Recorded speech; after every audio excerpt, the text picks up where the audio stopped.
Welcome to ஜோனி வாட் channel. இன்றைக்கி நம்ம வீடியோவில் பார்க்கக்கூடிய கான்செப்ட் எதை பற்றினா அண்ணா யூனிவர்சிட்டி எம்பிஏல ஸோ உங்களுடைய மெயின் ப்ராஜெக்ட் அண்ட் தென் வந்து பார்த்தீங்கன்னா mini project that is summer project durations. So இந்த டியூரேஷன்ஸ் வந்து எவ்வளோ நாள் இருக்கும். இப்போ மெயின் ப்ராஜெக்ட் அப்படின்னும்போது ஆக்சுவலாக 4th செம்மை பொறுத்த அளவில் ஃபுல்லாகவே உங்களுக்கு ப்ராஜெக்ட் தான். அந்த ப்ராஜெக்ட்டு எவ்வளோ டைம் பீரியட்க்கு நீங்கள் பண்ணணும் ஒரு கம்பெனியில். ஸோ எவ்வளோ நாள் அப்படின்னு சொல்லி பார்த்தீங்கன்னா 90 days வந்து நீங்கள் மெயின் ப்ராஜெக்ட் பண்ணணும். அண்ட் தென் வந்து பார்த்தீங்கன்னா 30 days வந்து உங்களுடைய மினி ப்ராஜெக்ட், அதாவது நம்ம வந்து பார்த்தீங்கன்னா உங்களோட சம்மர் டைம் ப்ராஜெக்ட் அப்படின்னு சொல்லுவாங்க. ஸோ இது வந்து நீங்கள் 30 days உடைய அந்த ரிப்போர்ட்டில் பண்ணுவீங்க. ஸோ இதனுடைய அந்த அக்செப்டன்ஸ் அண்ட் கம்ப்ளீஷன்ஸ் அப்படின்றதும் வந்து பார்த்தீங்கன்னா உங்களுக்கு அந்த அக்செப்டன்ஸ் வாங்குறோம் இல்லைங்களா. ஸோ இப்போ நீங்கள் ஒரு கம்பெனி அப்ரோச் பண்ணி உங்கள் காலேஜ்லேருந்து போனஃபைட் கலெக்ட் பண்ணி அந்த போனஃபைடை வச்சு தான் நீங்கள் ஒரு கம்பெனியை அப்ரோச் பண்ணுவீங்க.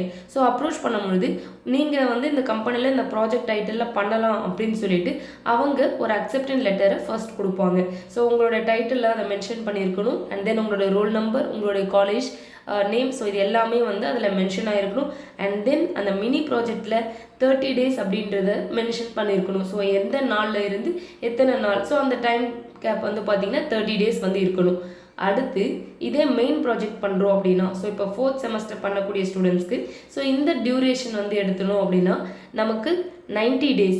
ஸோ இதே ப்ரொசீஜர் தான் நீங்கள் போனஃபைட் வச்சு அப்ரோச் பண்ணுவீங்க. ஒரு கம்பெனிஸை நிறைய கம்பெனிஸ் அப்ரோச் பண்ணும்பொழுது நீங்கள் ஹெச்ஆரில் எடுக்கலாம், ஃபினான்ஸில் எடுக்கலாம், மார்க்கெட்டிங்கில் எடுக்கலாம், ஸோ இல்லை பிஸ்னஸ் அனலிட்டிக்ஸ் எடுக்கலாம். ஸோ என்ன ஸ்பெஷலைசேஷனில் நீங்கள் ப்ராஜெக்ட் டைட்டில் எடுக்கிறீங்களோ அந்த டைட்டில் தான் வந்து பார்த்தோன்னா ஸோ உங்களுடைய அந்த கம்பெனியில் நீங்கள் அப்ரோச் பண்ணியிருப்பீங்க இல்லையா.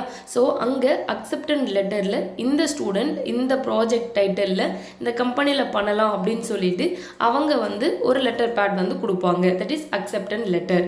அண்ட் தென் அந்த ப்ராஜெக்ட் டியூரேஷன் முடிஞ்சதும், ஒருவேளை நீங்கள் பண்ணுறது மினி ப்ராஜெக்டாக இருந்துச்சுன்னா அதனோட டியூரேஷன் 30 days இல்லையா.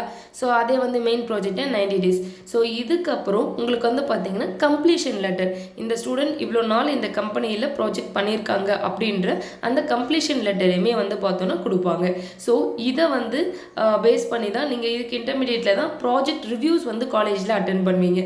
ஸோ உங்களுக்கு காலேஜில் என்னென்னலாம் வந்து ரிப்போர்ட்டில் நீங்கள் ஆட் பண்ணணும் அப்படின்றத உங்களுடைய இன்டர்னல் கைட் சொல்லுவாங்க.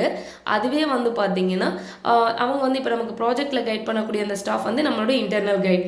ஸோ உங்களுக்கு கம்பெனிக்கு வந்து பார்த்தீங்கன்னா இப்போ ஹச்ஆரோ இல்லை பார்த்தீங்கன்னா ஒரு ஃபினான்ஸ் மேனேஜரோ உங்களுக்கு கைட் பண்ணுவாங்க இல்லையா. ஸோ அவங்க தான் உங்களுடைய எக்ஸ்டர்னல் கைட் அப்படின்ட்டு சொல்லுவாங்க. ஸோ ஆல்ரெடி நம்ம இதை சார்ந்து ஸ்டெப் 1 ப்ராசஸ் என்ன அப்படின்னு சொல்லிது இதுக்கு முன்னாடி உள்ள நான் வீடியோவில் கொடுத்துருக்கேன். ஸோ இதையுமே வந்து பார்த்தோன்னா டிஸ்கிரிப்ஷனில் ஃபஸ்ட் ஸ்டெப்பை வந்து நான் கொடுத்துருக்கேன். ஸோ அதே நீங்கள் பாருங்கள். அண்ட் தென் இந்த ஸ்டெப் 2வும் உங்களுக்கு யூஸ்ஃபுல்லாக இருக்கும். ஸோ அப்கமிங்கில் ஸ்டெப் 3 எல்லாமே நான் உங்களுக்கு வந்து கண்டினியூ பண்ணுறேன். ஸோ உங்களுக்கு இந்த வீடியோ பிடிச்சதுன்னா லைக் பண்ணுங்கள், கமெண்ட் பண்ணுங்கள், ஷேர் பண்ணுங்கள். ஸோ இது ரெலவெண்ட் டவுட் இருந்துச்சுன்னா டிஸ்பிளேல தெரியக்கூடிய நம்பரை காண்டாக்ட் பண்ணுங்கள். Thank you students.